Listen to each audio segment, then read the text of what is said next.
जय जय रघुवीर समर्थ. जय जय रघुवीर समर्थ. जय जय रघुवीर समर्थ. उपस्थित सर्व श्रोतेजनांना चैतन्य आत्मन या चॅनलचा नमस्कार. आजचा आपला ग्रंथ वाचनाचा 22वा दिवस.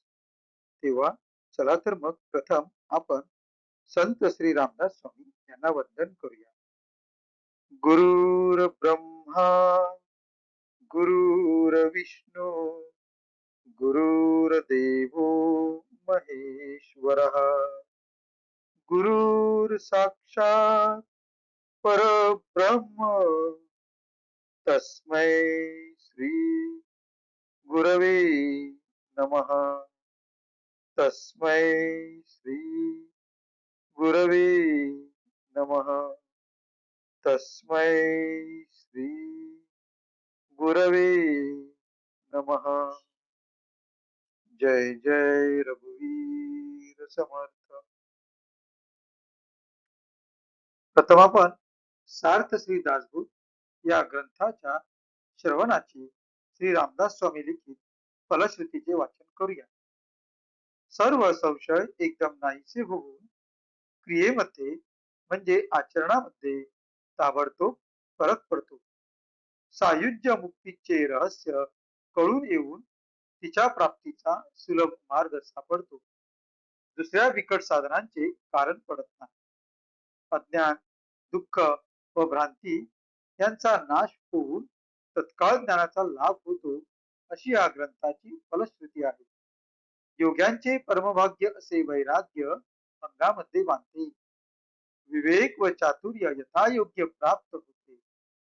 जे कोणी संशयग्रस्त, अवगुणी व अवलक्षणी असतील ते सुलक्षणी, धूर्त, तत्ववेत्ते, चतुर व समयज्ञ असे होतील. आळशी असतील ते उद्योगी होतील. पाप्यांना पश्चाताप होऊन ते शुद्ध होतील. आणि भक्ती मार्गाचे निंदक असतील तेही भक्ती मार्गाला वंदन करू लागतील. बद्धांचेच मुमुक्षु होतील व मूर्ख अति दक्ष होतील. अभक्तांना भक्ती मार्गाच्या योगाने मोक्ष मिळेल. अनेक दोषांचा नाश होऊन पतित असतील तेच पावन होतील. तात्पर्य: हा ग्रंथ नुसता ऐकल्याने प्राण्याला उत्तम गती मिळेल. देहबुद्धीमुळे येणारे अनेक प्रकारचे धोके, संशयाचे अनेक धागे दोरे, संसारातील अनेक उद्वेग हा ग्रंथ ऐकल्याने नाश पावतील. हा ग्रंथ ऐकल्याने अधोगती चुकून मनास विश्रांती व समाधान मिळेल, अशी या ग्रंथाची फलश्रुती आहे. ज्याचा भाव जसा असेल तसे त्याला फळ मिळेल. जय जय रघुवीर समर्थ. आज आपण दशक दुसरा समास चौथा भक्ती निरूपण या चौथ्या समासातील ओवी क्रमांक 11 ते ओवी क्रमांक 20 यांचे वाचन करणार आहोत. आपणासमोर जे पृष्ठ दिसत आहे त्या पृष्ठातील शेवटून 5वी ओळ जिथे 10वी ओवी संपते तिथून आपण 11व्या ओवीला वाचण्यास सुरुवात करूया. काया वाचा आणि मने पत्रे पुष्पे फळे जीवने काहीतरी एक भजने सार्थक करावे. जन्मा आली याचे फळ काही करावे सफळ. ऐसे न करिता निर्फळ भूमिभार होय. नरदेहाचे उचित काही करावे आत्महित. यथानुशक्त्या चित्तवित्त सर्वोत्तमी लावा. हे काहीच जो न धरी मनी तो मृतप्राय वर्ते जनी. जन्मा येऊन तेने जननी वायाच कष्ट विधी. नाही संध्या नाही स्नान नाही भजन देवतार्चन नाही मंत्र जप ध्यान मानस पूजा.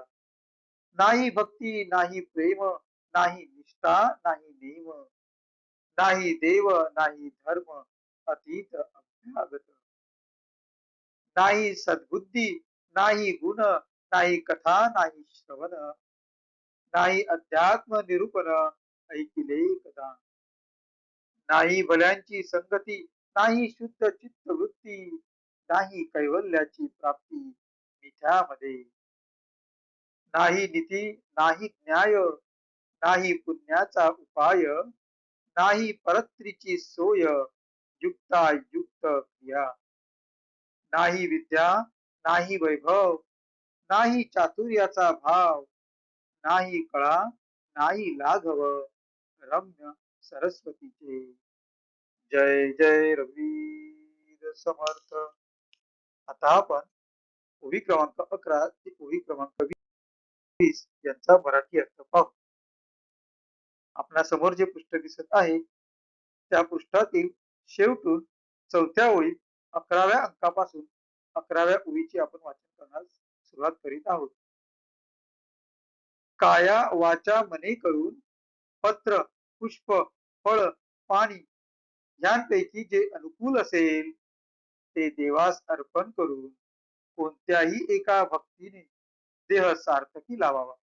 तात्पर्य नरजन्मास आल्यासारखे काहीतरी चांगले फळ पदरात पाडून घ्यावे. तसे न केल्यास नरदेह निष्फळ व नुसता भूमीला भार होईल. काही आत्महित करणे निदान शक्तीप्रमाणे चित्त वित्त परमेश्वराचे सेवेस भजनास लावावे. हेच नरदेहास योग्य होईल. ह्यांपैकी काहीतरी करण्याचे जो मनातही आणीत नाही तो जगात वर्तत असूनही मृतप्रायच समजावा. त्याने जन्मास येऊन आपल्या जन्मदात्रीस कष्ट विनाकारणच दिले. ना स्नान ना संध्या, भजन पूजन मंत्र जप मानस पूजा यांपैकी जो काही करत नाही, देवावर भक्ती प्रेम निष्ठा नाही, नित्यनेम देवधर्म अथवा श्रतीत अव्यागताचा सत्कार यांपैकी काही नाही, सुबुद्धी नाही, चांगला गुण नाही, कधी हरिकथा माहित नाही, कधी कोणाचे पुराण ऐकले नाही, हरिकथा श्रवण नाही, किंवा कधी अध्यात्म निरूपण ऐकले नाही, चांगल्यांची संगती नाही, चित्तवृत्ती शुद्ध नाही आणि नसता अहंकार धरून फुगून बसला, त्यामुळे मोक्षही मिळत नाही. खोट्या अहंकाराने आपल्या भोवतीच डोलत राहून मोक्ष प्राप्तीचा मार्ग पाहत नाही. नीती न्याय काही पुण्य मार्ग यांपैकी काही नाही.